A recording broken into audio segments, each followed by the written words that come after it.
और ये तस्वीर आप देखिए इस वक्त महाराष्ट्र से आपको दिखा रहे हैं, जहां पर महाराष्ट्र की विधानसभा में इस वक्त सुनेत्रा पवार पहुंच चुकी हैं, जो कि अजीत पवार की पत्नी भी हैं। और ऐसे में देखिए आज लगातार इस बात की अटकलें थी कि जो डिप्टी सीएम का पद खाली हुआ है आखिर उसको कौन भरेगा। उसमें कई सारी चर्चाएं उनके बेटों को लेकर भी यहां पर हुई, पार्थ पवार को लेकर लगातार कई सारे नाम यहां पर सामने आ रहे थे, जो कि उनके बेटे भी हैं अजीत पवार के। लेकिन बाद में ये बात तय की गई कि सुनेत्रा पवार जो कि अजीत पवार की पत्नी है, उनको ये पद दिया जाएगा। और आज विधायक दल की देखिए बैठक भी यहां पर होनी थी। विधायक दल की बैठक में सुनेत्रा पवार को विधायक दल का नेता चुना जाता और उसके बाद अब वो डिप्टी सीएम पद की शपथ लेंगी। ऐसी खबरें लगातार वहां से सामने आ रही हैं। उत्तराधिकारी अजीत पवार का आखिर कौन होगा, इसको लेकर लगातार कई सवाल थे। लेकिन अब मुंबई में ये तैयारी वहां विधानसभा में कर दी गई है। आप देखिए तस्वीरें, उनका पूरा परिवार इस वक्त एकत्रित है। लेकिन खबरें ये भी थी कि शरद पवार और सुप्रिया सुले इस शपथ ग्रहण समारोह का हिस्सा नहीं बनेंगे, क्योंकि एक नाराजगी भी शरद पवार के अंदर थी। शरद पवार ये चाहते थे कि अजीत पवार के रहते वो विलय हो जाता, लेकिन अजीत पवार जब सबके बीच नहीं रहे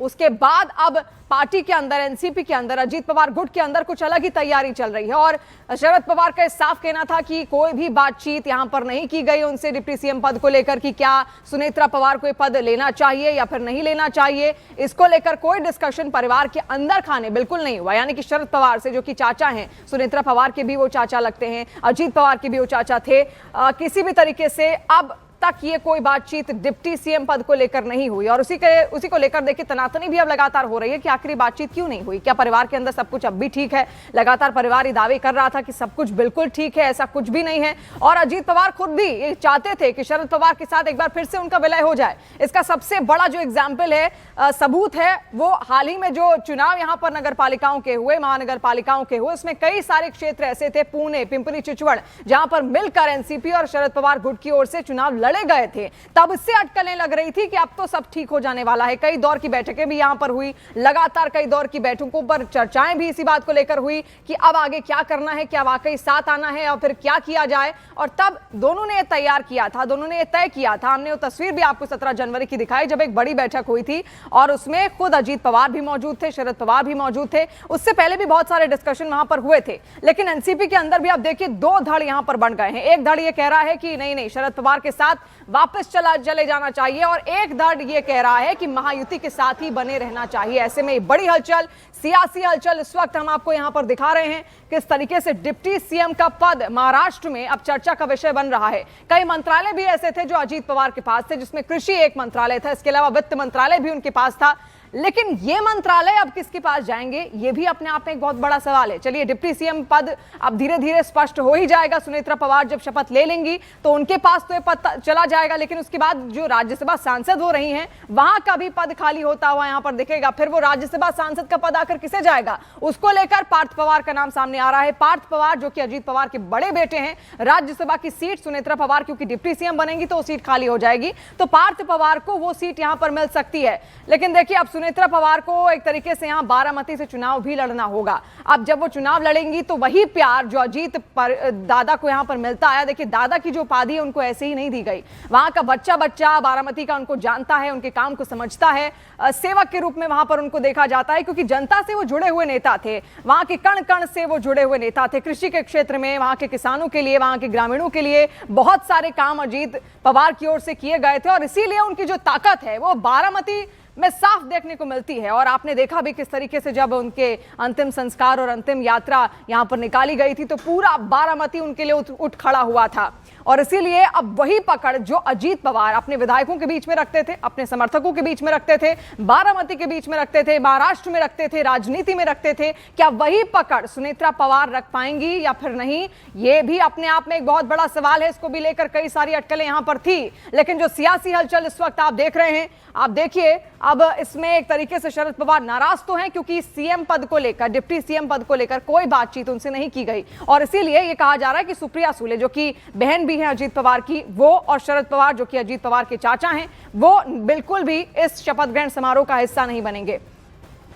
और इस बीच सुनेत्रा पवार के फैसले के से शरद पवार नाराज बताए जा रहे हैं। देखिए, शरद पवार ने कहा है कि इस मुद्दे पर सुनेत्रा पवार से कोई बात नहीं हुई है और ये सुनेत्रा पवार और उनकी पार्टी का फैसला है। जिसके बाद अजीत पवार के बेटे पार्थ पवार शरद पवार से मिलने के लिए उनके आवास पर पहुंचे हैं। तो ये भी एक खबर है। देखिए, उनके बेटे जो हैं वो उनके आवास पर पहुंचे, शरद पवार से बातचीत यहां पर की, उनकी ओर से की गई होगी, हो सकता है आमंत्रित भी किया हो इस डिप्टी सीएम पद के शपथ ग्रहण समारोह के लिए। और अभी ये फिलहाल जो तस्वीरें वहां से सामने आ रही हैं, आप देखिए, सीधी तस्वीरें इस वक्त हम आपको दिखा रहे हैं। और कुछ ही देर में वहां पर सुनेत्रा पवार इस वक्त पहुंच चुकी हैं और विधान भवन से लाइव तस्वीरें हैं, क्योंकि आज उनको शपथ यहां पर लेनी है। उनके पति का जो पद था अब उनको यहां पर मिल रहा है और एक बड़ा कार्यभार भी, बड़ी जिम्मेदारी भी उनके कंधे यहां पर आ जाएगी। किस तरीके से अपनी इस जिम्मेदारी का निर्वहन वो करेंगी, और उससे भी बड़ा सवाल, क्या वित्त मंत्रालय उनको दिया जाएगा, क्योंकि वो खुद अजीत पवार के पास ही था, कृषि मंत्रालय भी उन्हीं के पास था, तो क्या ये मंत्रालय उनको दिए जाएंगे? क्योंकि इससे पहले खबर ये भी थी कि इस बार का जो बजट है महाराष्ट्र विधानसभा का, वो खुद महाराष्ट्र के इस बजट को देवेंद्र फडणवीस खुद पेश करेंगे। तो क्या तैयारियां उसको लेकर भी हैं? आज जब वो शपथ लेंगी तो उसके बाद आगे क्या जिम्मेदारियां उनको सौंपी जाएंगी, इस पर भी लगातार अटकलें लग रही हैं।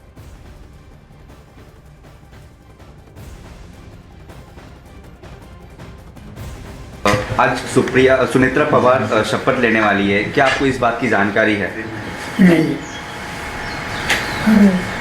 तय किया होगा तो उनके पार्टी ने तय किया होगा।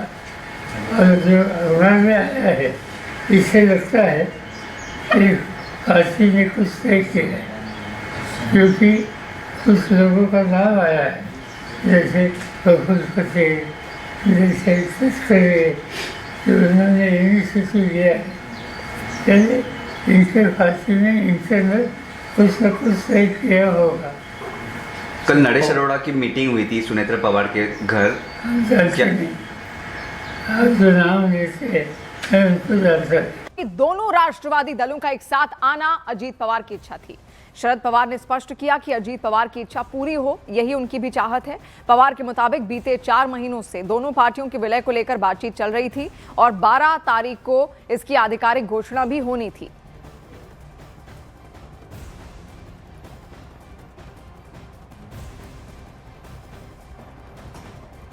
और वहीं शरद पवार के विलय वाले दावे पर सुनील तटकरे का एक बयान सामने आया। सुनील तटकरे ने कहा कि एनसीपी के दोनों पक्षों में विलय पर कोई चर्चा नहीं हुई और 17 जनवरी को स्थानीय निकाय चुनाव पर चर्चा हुई थी। एक तस्वीर हमने यहां पर आपको दिखाई थी, 17 जनवरी की तस्वीर है और उसको लेकर अटकलें लग रही थी कि विलय को लेकर, मर्जर को लेकर एनसीपी की बात हो सकती है। लेकिन अभी सुनील तटकरे का कहना है, जो कि एनसीपी के एक बड़े नेता भी हैं, उनका ये मानना है, उनका ये कहना है कि कोई बातचीत उसको लेकर नहीं हुई थी, लेकिन जो आगे चुनाव थे उनको लेकर रणनीति यहां पर तैयार की जा रही थी। देखिए, वहां पर जिला परिषद के चुनाव भी होने थे और इसीलिए बारामती जा भी रहे थे अजीत पवार उस वक्त जब ये प्लेन क्रैश यहां पर हुआ था। लेकिन तभी ये बड़ा हादसा हुआ और बड़ी हलचल पूरे महाराष्ट्र की राजनीति में यहां पर देखने को मिली। और अब उनके अंतिम संस्कार के बाद अब यही सवाल उठ रहे हैं कि उनकी जिम्मेदारियां कौन संभालेगा।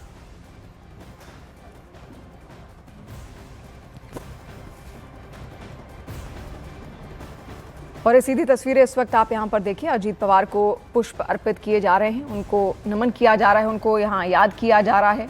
और ऐसे में देखिए, इसी विधान भवन में कभी वो खुद भी यहां पर आते थे और अपने मंत्रालयों का वहां जाकर अपनी जिम्मेदारियों का निर्वहन वो करते थे। लेकिन आज वो स्थान रिक्त है और इसीलिए जिस तरीके से आकस्मिक मृत्यु उनकी यहां पर हुई, उसके बाद उनको श्रद्धा सुमन अर्पित किए जा रहे हैं।